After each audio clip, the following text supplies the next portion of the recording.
गुरु सत्ताय नमः। गायत्री महाविज्ञान तृतीय भाग। लेखक परम पूज्य गुरुदेव वेदमूर्ति तपोनिष्ठ पंडित श्री राम शर्मा आचार्य। आइए पढ़ते हैं, सुनते हैं और समझने का प्रयास करते हैं। गायत्री मंत्र हमारे साथ साथ। ओम भूर्भुवः स्वः तत्सवितुर्वरेण्यं भर्गो देवस्य धीमहि धियो यो नः प्रचोदयात्। उपवास का उपतिकाओं के संशोधन, परिमार्जन और संतुलन से बड़ा संबंध है। योग साधना में उपवास का एक सुविस्तृत विज्ञान है। अमुक अवसर पर, अमुक मास में, अमुक मुहूर्त में, अमुक प्रकार से उपवास करने का अमुक फल होता है। ऐसे आदेश शास्त्रों में जगह जगह पर मिलते हैं। ऋतुओं के अनुसार शरीर की 6 अग्नियां न्यूनाधिक होती रहती है। उष्मा, बहुब्रीज, हवादी, रोहिता, आत्पता, व्याति, यह 6 शरीरगत अग्नियां ग्रीष्म से लेकर वसंत तक 6 ऋतुओं में क्रियाशील रहती है। इनमें से प्रत्येक के गुण भिन्न भिन्न हैं। पहला उत्तरायण दक्षिणायन की गोलार्ध स्थिति, दूसरा चंद्रमा की घटती बढ़ती कलाएं, तीसरा नक्षत्रों का भूमि पर आने वाला प्रभाव, चौथा सूर्य की अंश किरणों का मार्ग। इन चारों बातों का शरीरगत ऋतु अग्नियों के साथ संबंध होने से क्या परिणाम होता है, इनका ध्यान रखते हुए ऋषियों ने ऐसे पुण्य पर्व निश्चित किए हैं जिनमें अमुक विधि से उपवास किया जाए तो उसका अमुक परिणाम हो सकता है।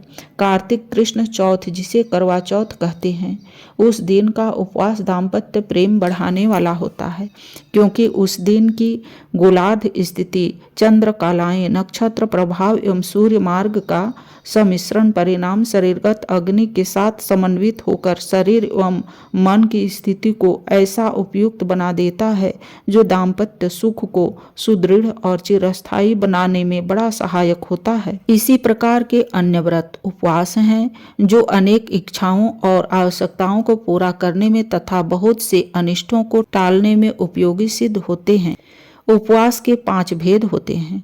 पहला पाचक, दूसरा शोधक, तीसरा सामक, चौथा आनस, 5वां पावक। पाचक उपवास वे हैं जो पेट के अपच, अजीर्ण, गोष्ठबद्धता को पचाते हैं।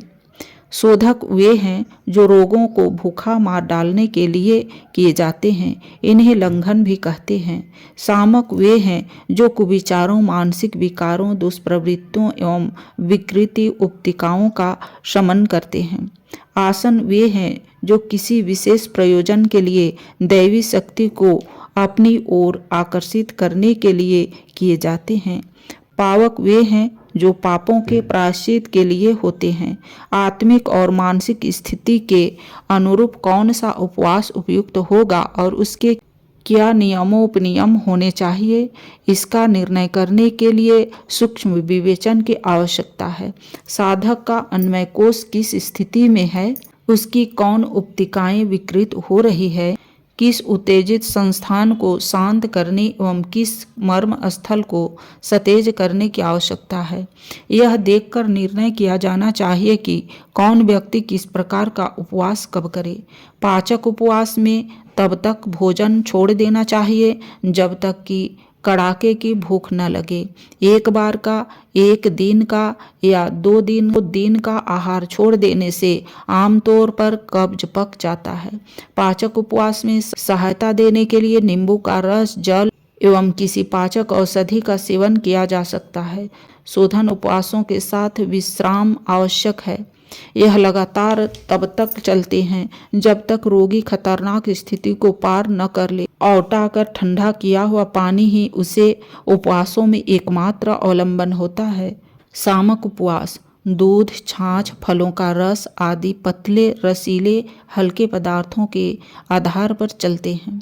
इन उपवासों में स्वाध्याय, आत्मचिंतन, सेवन, मौन, जप, ध्यान, पूजा, प्रार्थना आदि आत्मशुद्धि के उपचार भी साथ में होने चाहिए। अनास उपवास में सूर्य की किरणों द्वारा अभीष्ट दैवी शक्ति का आवाहन करना चाहिए। सूर्य की सप्तवर्ण किरणों में राहु केतु को छोड़कर अन्य सातों ग्रहों की रश्मियां सम्मिलित होती है। सूर्य में तेजस्विता, उष्णता, पीत प्रकृति प्रधान है। चंद्रमा शीतल, शांतिदायक, उज्ज्वल, कीर्तिकारक। मंगल कठोर, बलवान, सहायक। बुध सौम्य, शिष्ट, कफ प्रधान, सुंदर, आकर्षक। गुरु विद्या, बुद्धि, धन, सूक्ष्मदर्शिता, शासन, न्याय, राज्य का अधिष्ठाता। शुक्र बात प्रधान, चंचल, उत्पादक, कूटनीति, शनि स्थिरता, स्थूलता, सुखोपभोग, दृढ़ता, परिपुष्ट का प्रतीक है। जिस गुण की आवश्यकता हो उसके अनुरूप दैवी तत्वों को आकर्षित करने के लिए सप्ताह में उसी दिन उपवास करना चाहिए। इन उपवासों में लघु आहार उन ग्रहों में समता रखने वाला होना चाहिए तथा उसी ग्रह के अनुरूप रंग की वस्तुएं, वस्त्र आदि का जहां तक संभव हो अधिक प्रयोग करना चाहिए। रविवार को श्वेत रंग और गाय के दूध दही का आहार उचित है। सोमवार का पीला रंग और चावल का माड़ उपयुक्त है। मंगल को लाल रंग, भैंस का दही या छाछ। बुध को नीला रंग और खट्टे मीठे फल। गुरुवार को नारंगी रंग वाले मीठे फल। शुक्रवार को हरा रंग, बकरी का दूध, दही, गुड़ का उपयोग ठीक रहता है।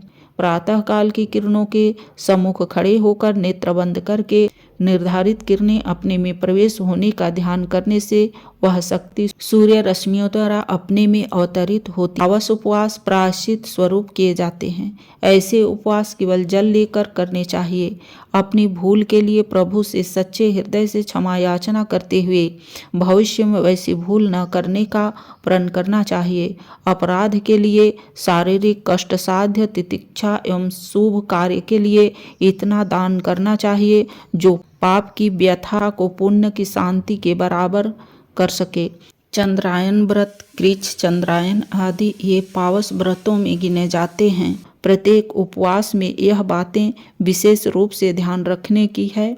पहला, उपवास के दिन जल बार बार पीना चाहिए, बिना प्यास के भी पीना चाहिए। दूसरा, उपवास के दिन अधिक शारीरिक श्रम न करना चाहिए। तीसरा, उपवास के दिन यदि निराहार न रहा जाए तो अल्प मात्रा में रसीले पदार्थ, दूध, फल आदि ले लेना चाहिए। मिठाई, हलवा आदि गरिष्ठ पदार्थ भरपेट खा लेने से उपवास का प्रयोजन सिद्ध नहीं हो सकता। चौथा, उपवास तोड़ने के बाद हल्का शीघ्र पचने वाला आहार स्वल्प मात्रा में लेना चाहिए। उपवास समाप्त होते ही अधिक मात्रा में भोजन कर लेना हानिकारक है। पांचवा, उपवास के दिन अधिकांश समय आत्मचिंतन, स्वाध्याय या उपासना में लगाना चाहिए। उपतिकाओं के शोधन, परिमार्जन और उपयोगीकरण के लिए उपवास किसी विज्ञ पथ प्रदर्शक की सलाह से करने चाहिए, पर साधारण उपवास जो कि प्रत्येक गायत्री उपासक के अनुकूल होता है रविवार के दिन होना चाहिए। उस दिन सातों ग्रहों की सम्मिलित शक्ति पृथ्वी पर आती है जो विविध प्रयोजनों के लिए उपयोगी होती है। रविवार को प्रातःकाल स्नान करके या संभव न हो तो हाथ मुंह धोकर शुद्ध वस्त्रों में सूर्य के सम्मुख मुख करके बैठना चाहिए और एक बार खुले नेत्र बंद कर लेने चाहिए।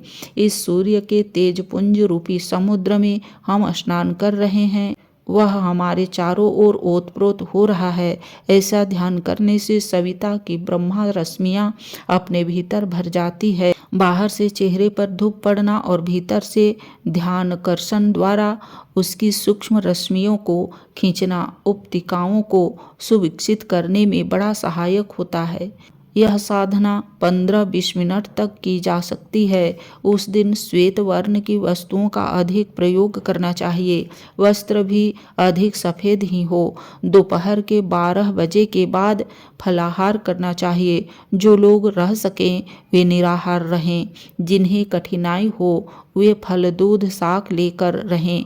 बालक, गर्भिणी, रोगी या कमजोर व्यक्ति चावल, दलिया आदि दोपहर को, दूध रात को ले सकते हैं। नमक एवं शक्कर इन दो स्वाद उत्पन्न करने वाली वस्तुओं को छोड़कर बिना स्वाद का भोजन भी एक प्रकार का उपवास हो जाता है। आरंभ में अस्वाद आहार के आंशिक उपवास से भी गायत्री साधक अपनी प्रवृत्ति को बढ़ा सकते हैं। आज के वीडियो में इतने ही। अगले वीडियो में आसन के बारे में पढ़ेंगे और समझेंगे। लाइक, सब्सक्राइब और शेयर करें। धन्यवाद। ओम शांति।